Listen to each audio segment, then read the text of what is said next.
On March 3, 1969, a North Vietnamese PT-76 drove over a buried mine on the western approach to a mountaintop in the Central Highlands. The blast threw the tank sideways and lit the jungle for 100 yards.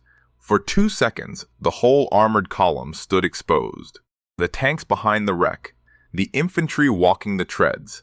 Above them waited 12 Green Berets and 4 M48 Pattons who had buried that mine. On the hill above them sat 12 American Green Berets, roughly 400 Montagnard tribesmen, 4 M48 Patton tanks, and a battery of heavy artillery. For 2 weeks they had been told the North Vietnamese were bringing armor into the area. Higher headquarters had not entirely believed it. The men on the hill believed it enough to bury mines in the road. Now, the road had just introduced the first tank to everyone on the mountain. The camp was called Ben Het. It belonged to a single Special Forces A-team, Detachment A-244, 12 men. Their actual job was to sit on a piece of the Ho Chi Minh Trail and call airplanes down on anything that moved through it. They were not an armored unit. They were not supposed to fight tanks at all. The North Vietnamese had decided to bring them tanks anyway. It became one of the worst tactical decisions the North Vietnamese army made that year. What happened over the next 90 minutes was the only time American and North Vietnamese tanks ever fought each other directly in the entire war.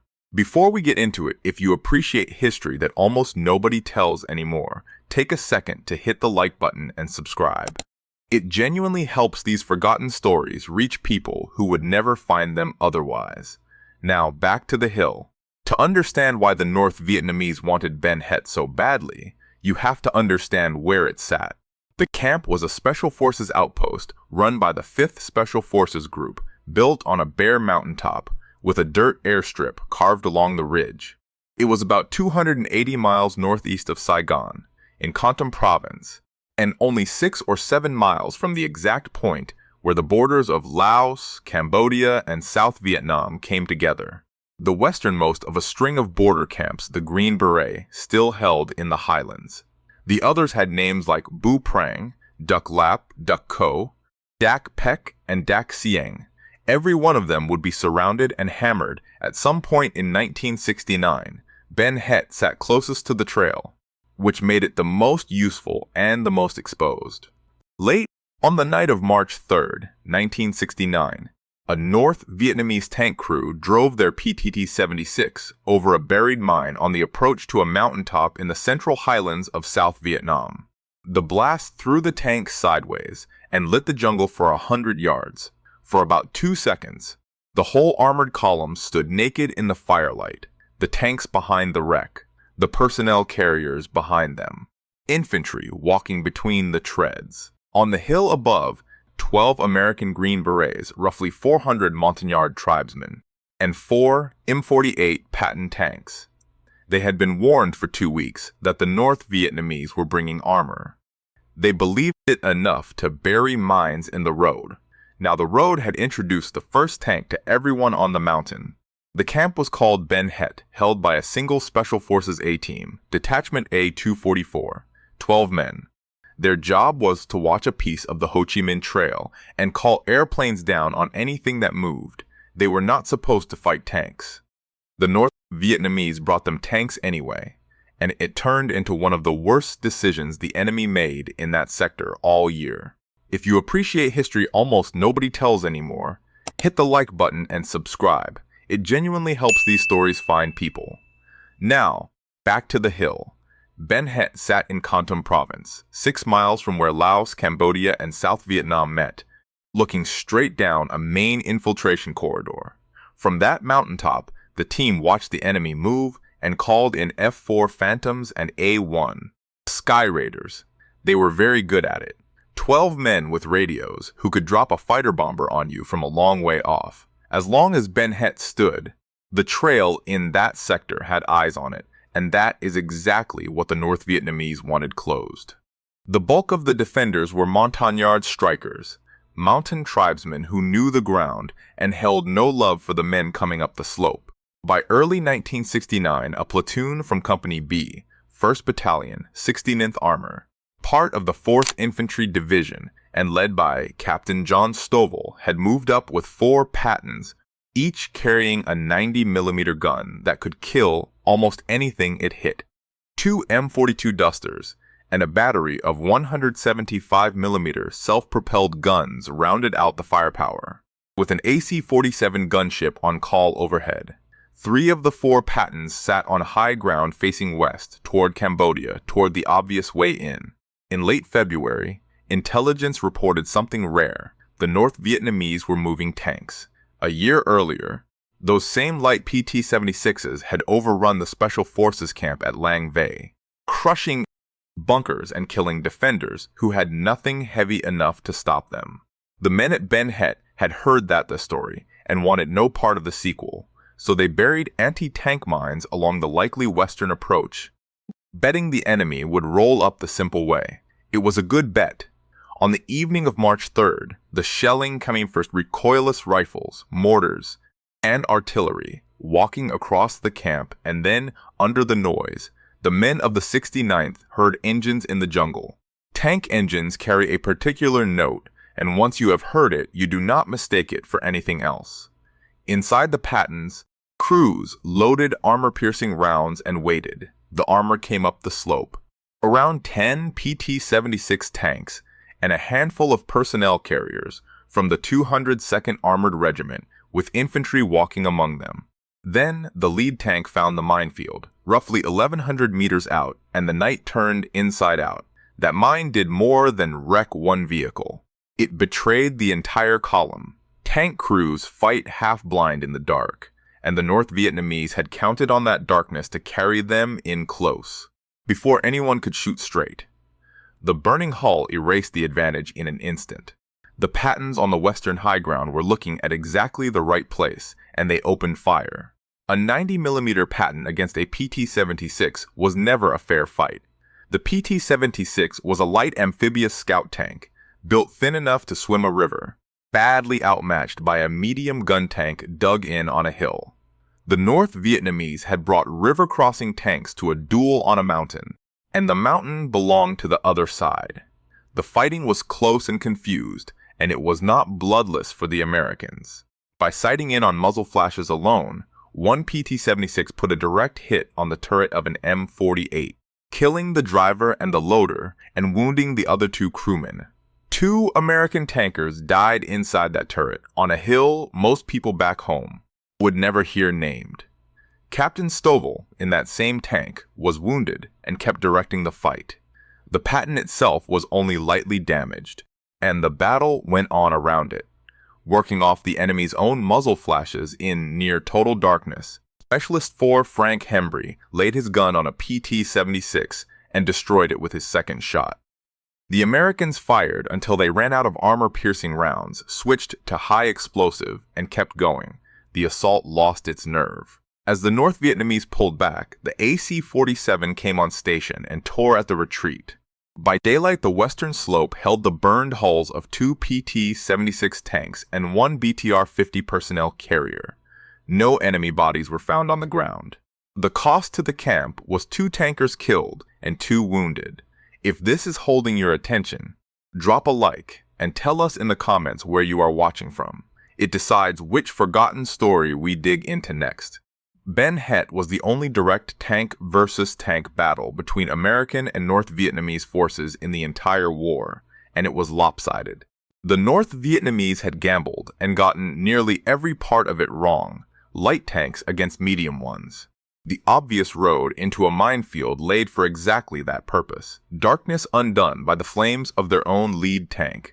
Intelligence later indicated that the real object of the attack had been to knock out the camp's 175mm guns, the artillery that reached far out along the trail and made Ben Het such a problem.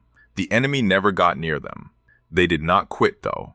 In June, the North Vietnamese came back and surrounded the camp, with an estimated 3,000 men, settling in for a siege rather than a rush. Ben Het held again, pried open by B-52 strikes, and a relief column that fought its way through in early July. For all the steel and infantry thrown at it across those months, the camp was never taken. There is a harder truth underneath the victory. The kind these stories usually leave out. A bare hilltop outpost like Ben Het could win its battles and still not change the war around it. The trail kept flowing. The infiltration the camp was built to watch went on more or less unabated, and holding the place soaked up airstrikes, artillery, and a whole relief column to keep a single perimeter alive. The men on the hill did everything right and won every round, and the river of trucks and soldiers simply moved around them in the dark. That was the shape of the Central Highlands in 1969, none of which takes a thing away from what the defenders did. A 12-man team on a bare mountain was told an armored regiment was coming for them. They buried mines, loaded their guns, fought through a turret hit that killed 2 of their own, and broke the attack before dawn. The North Vietnamese learned what a dozen Green Berets with radios, 4 Pattons, and a reason to stay can do to a column that rolls up the easy road. Preparing and narrating this story took us a lot of time, so if you are enjoying it, subscribe to our channel, it means a lot to us. Now back to the story. On March 2nd, 1969, the day before the attack, soldiers at Ben Het reported hearing something strange out in the jungle. Engines, heavy, low, mechanical sounds that did not belong to anything friendly. Tank engines have a particular note to them, and once you have heard it, you do not mistake it for a truck. The men listened to the dark and understood that the rumors had legs and treads. Inside the Pattons, the crews loaded their anti-tank rounds and waited to understand why a dozen Green Berets on a bare hilltop were lying awake. Listening for armor, you have to understand what Ben Het was and why the North Vietnamese wanted it gone. The camp sat in Con Tum Province, in the Central Highlands, roughly 6 miles from the point where the borders of Laos, Cambodia, and South Vietnam came together. Looked straight down one of the main infiltration corridors feeding the Ho Chi Minh Trail. From that mountaintop, a single Special Forces A team, Detachment A-244, watched the enemy move and called fire down on him. 12 American Green Berets, backed by mountain tribesmen and a battery of long-range guns, could see a piece of the trail nobody else could, and they made the most of it. The thing that made Ben Het truly dangerous to the North Vietnamese was not the rifles on the hill, it was the artillery behind them. The camp hosted a battery of M107 self-propelled guns, 175mm weapons that could throw a shell more than 20 miles. From Ben Het, those guns reached out and touched the trail where it ran through supposedly neutral territory, dropping steel onto trucks and troop columns the North Vietnamese assumed were safe. Intelligence gathered later would confirm what the enemy was really after that night. The main object of the assault was to destroy those big guns. Everything else, the tanks, the infantry, the barrage, was in service of silencing the artillery that made the camp such a problem. If you appreciate history almost nobody tells anymore, hit the like button and subscribe. It genuinely helps these stories find people. Now, back to the hill. The defenders had a very specific reason to fear tanks, and it had a name. Lang Vei. In February of 1968, just over a year earlier, North Vietnamese PT-76 tanks had rolled over the Special Forces camp at Lang Vei in the dark, crushing bunkers and killing defenders who had nothing heavy enough to stop them. The men at Ben Het had heard that story in detail, and they had no interest in starring in the sequel. So when intelligence, in late February, reported the rare and alarming news that the North Vietnamese were moving armor toward them, the camp did the practical thing. They buried anti-tank mines along the obvious western approach, betting the enemy would come up the simple way, the way armor almost always comes. It was a good bet, and it would pay off within days. By early 1969, the camp had also been reinforced for exactly this threat. A platoon from Company B, 1st Battalion, 69th Armor, part of the 4th Infantry Division, and led by Captain John Stovall, had brought 4 M48 Patton tanks up to the hill. Each Patton carried a 90mm gun capable of killing almost anything it could see.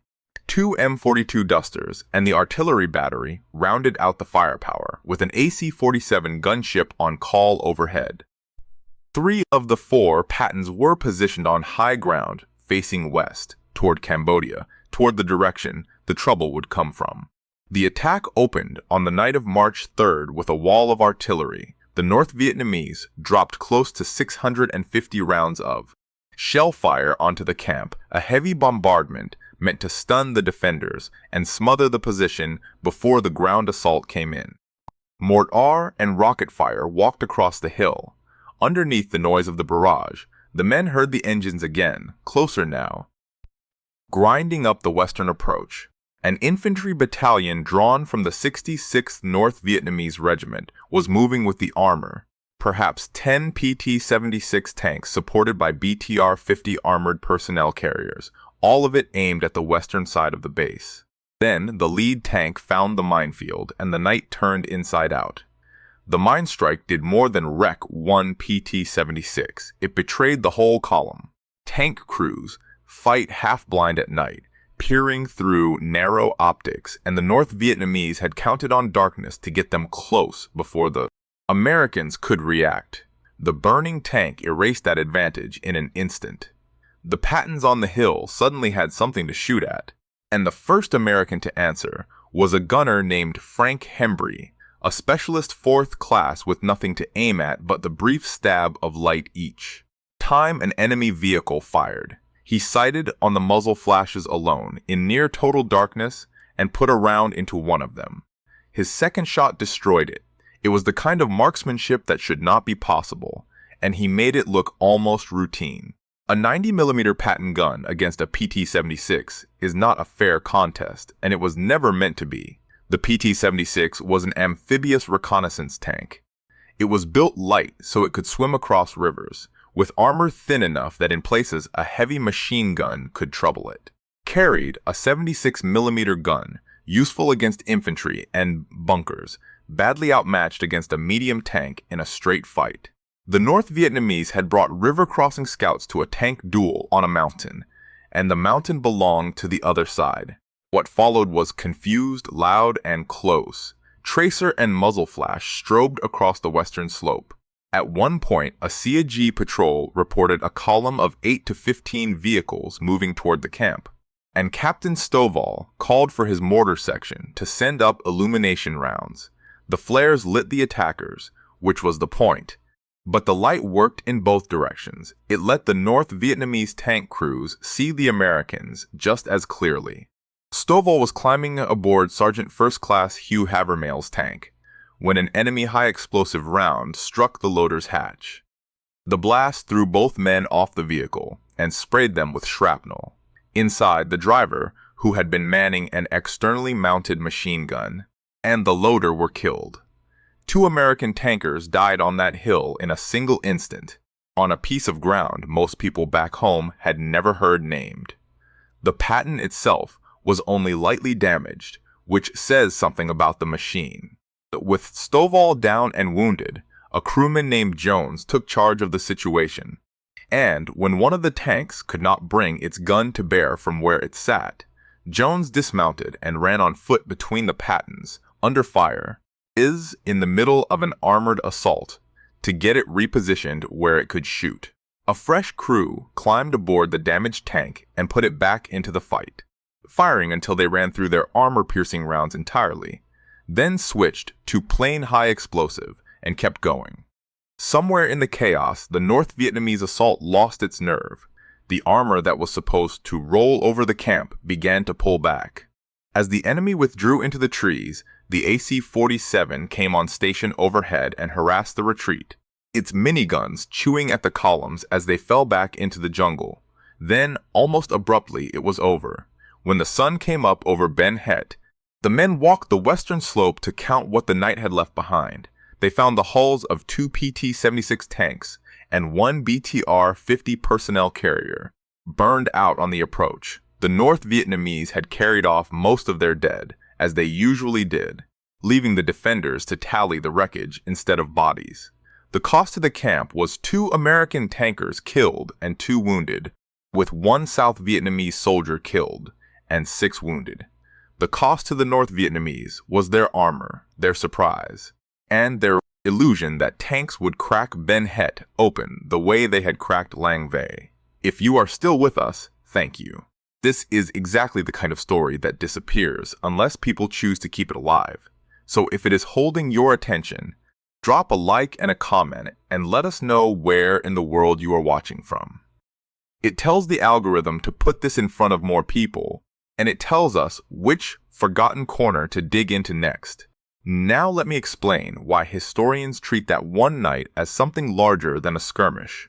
On a hill, Ben Het was the only direct tank versus tank engagement between American and North Vietnamese forces in the entire war. For all the years of fighting, all the helicopters and jungle patrols and airstrikes, the two sides almost never met armor against armor.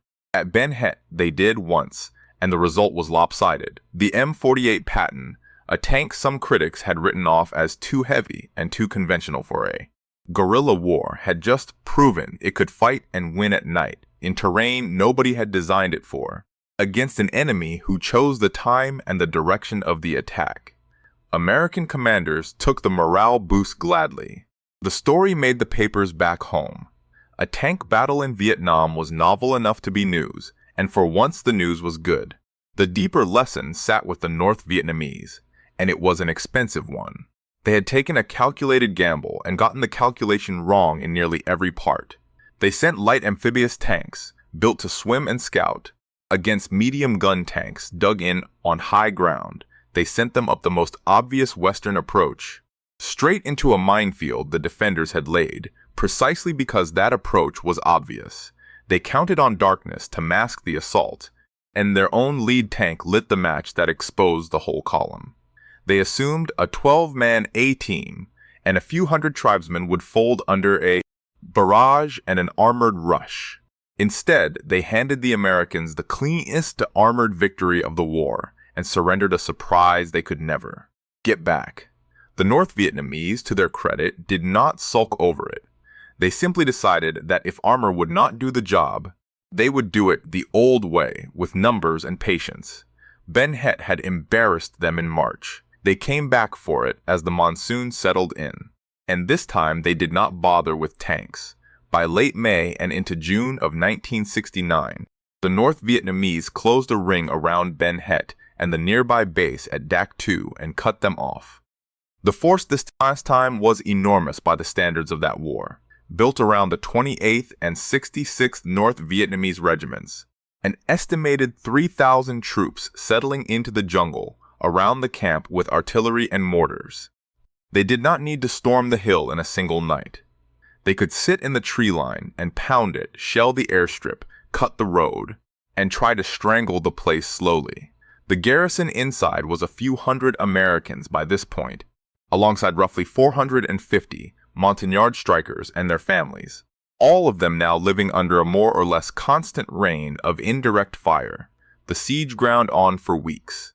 The North Vietnamese closed the airstrip so tightly that the C-7 Caribou transports could no longer land to unload, and resupply had to come by airdrop instead. Between the 10th of June and the end of the fighting, around 200 tons of supplies were parachuted into the perimeter. Because the only other way in was a road, the enemy was doing everything in its power to seal. The defenders held the perimeter. The artillery answered when it could. The camp endured. And the thing that finally broke the siege was the same thing the A-team had been built to summon from the very beginning: air power on a scale the North Vietnamese could not absorb. The camp called in heavy B-52 strikes, the arc light missions, where bombers most of the men on the ground never saw, turned whole grid squares of jungle into churned earth. A relief column fought its way up the road, and by the start of July, the siege was declared broken. The North Vietnamese faded back across the border into Cambodia, into the sanctuary the trail provided. The same trail Ben Het had been built to watch. The cost of the June fighting was real, and it fell hardest on the people who lived there. By the figures that have come down, 1 Green Beret was killed and 16 wounded.